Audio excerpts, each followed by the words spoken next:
So we showed you what we could do on Indian Lakes in the water. Yes. But there are also some great historic places to visit in Logan County. Of course there are. Good Day Columbus's Ashley Yore toured 2 unique castles. 2. Oh.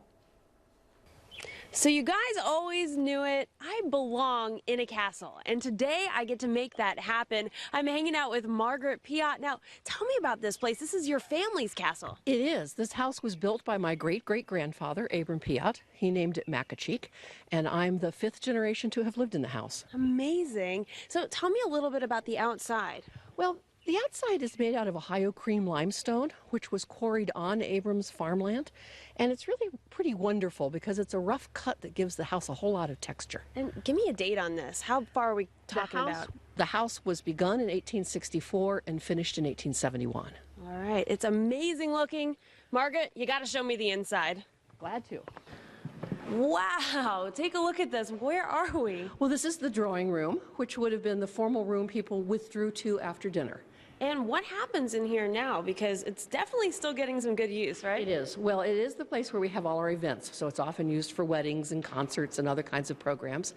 But it's, in addition, the original museum. It was opened 101 years ago, and so we have the furnishings now located somewhat in the way they were at that time. And you guys have to check this out. Come over here. This piano, Margaret, you were saying it's not young. Not young. No, this is one of our oldest pieces of furniture. From the 1840s, actually. It predates this house, and this belonged to Abram's mother. She couldn't play it, but she loved music, and so she demanded that all of her children take lessons so she could have music in her home. I love seeing that, and I love looking at all this furniture. You said that a lot of this is original to the home. It is. The furnishings that are covered with horsehair were the furnishings when Abram and his wife Eleanor lived here in the 1870s and 80s. The grand piano was added a little bit later, as was this case, which really is what turned the house into a museum. And if you bring your kids, guess what? You know I'm like a giant kid, so I have to be constantly entertained. And Margaret, what can we do? We're playing games from 140 years ago? You are playing games from the 19th century. You can play with blocks and build your own castle. You can use a Jacob's ladder, which is kind of an interesting puzzle.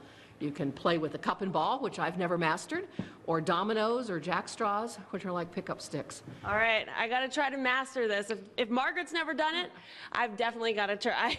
Guys, I'm not good either, Margaret. Nice.